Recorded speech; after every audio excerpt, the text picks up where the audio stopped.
हरियाणा महाराष्ट्र के चुनावों में कांग्रेस की हार के बाद विपक्ष की राजनीति बहुत धीमी आंच पर पक रही है। सड़कें भी शांत है, संसद भी। अब अचानक ऐसी लपटें उठी कि बीजेपी के खिलाफ बड़ा राजनीतिक समीकरण बनता दिख रहा है। इस नए राजनीतिक समीकरण की स्क्रिप्ट लिखी जा रही है तमिलनाडु और उड़ीसा में। जो पिछले 30 साल में नहीं हुआ वो पहली बार होने जा रहा है। नवीन पटनायक के कांग्रेस के पास विपक्ष के इंडिया गठबंधन में आने का चांस बना है। 2023 में अचानक नीतीश कुमार को सपना आया कि बीजेपी को हराने के लिए कुछ करते हैं। विपक्ष को एकजुट करने के लिए नीतीश कुमार का भारत भ्रमण शुरू हो गया।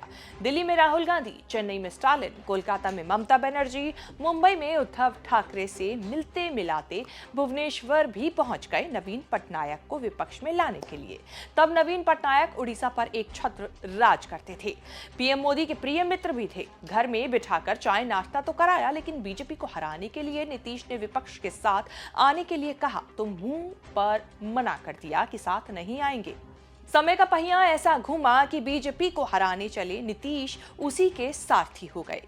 ओडिशा में नवीन पटनायक बीजेपी से हारकर सब लुटा चुके हैं। अब 78 साल के नवीन पटनायक बीजेपी को हराना चाहते हैं। बीजेपी ने उड़ीसा की सत्ता छीन ली, 2 चुनावों में हरा दिया, पार्टी भी तोड़ दी।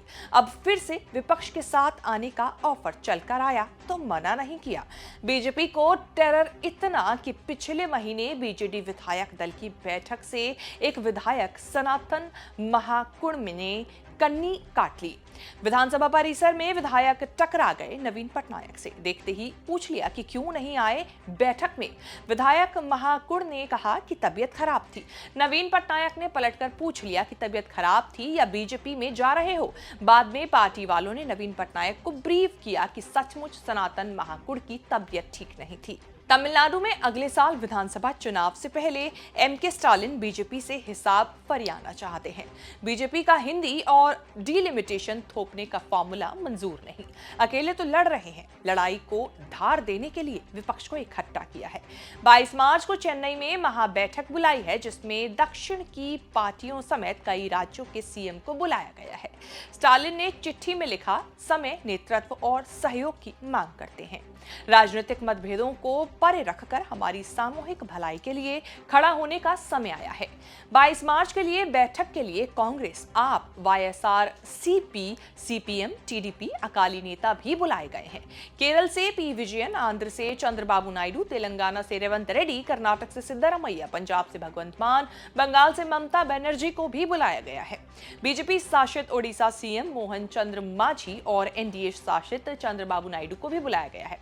डिलिमिटेशन वाले बीजेपी के फॉर्मूले से चंद्रबाबू नायडू अभी भड़के तो नहीं है, लेकिन उनके नेता आए दिन कुछ न कुछ बोलकर माहौल बनाए हुए हैं कि बीजेपी का कहा सब मंजूर नहीं करेंगे। ऐसा ही इनवाइट लेकर स्टालिन ने दयानिधि मारन, टीआरबी राजा को नवीन पटनायक के घर भुवनेश्वर भेजा तो बड़ा खेल हो गया।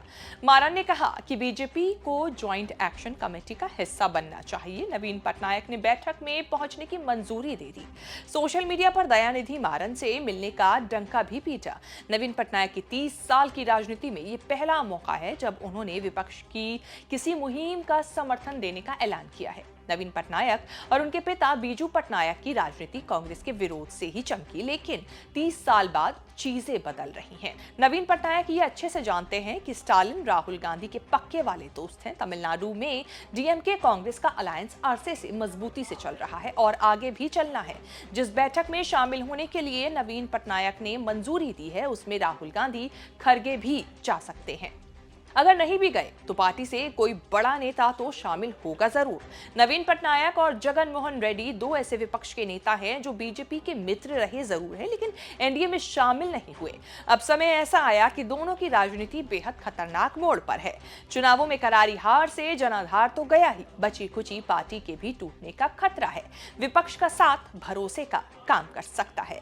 अब देखना होगा नवीन बाबू आगे बीजेपी को हराने के लिए क्या कुछ नया स्टैंड लेते हैं और उनकी राजनीति किस तरीके से करवट लेती है। शेष भारत में इतना ही। ये रिपोर्ट आपको कैसी लगी हमें ना बताना भूलें। इस तरह की खबरें आगे भी देखने के लिए बने रहें न्यूज़ तक के साथ।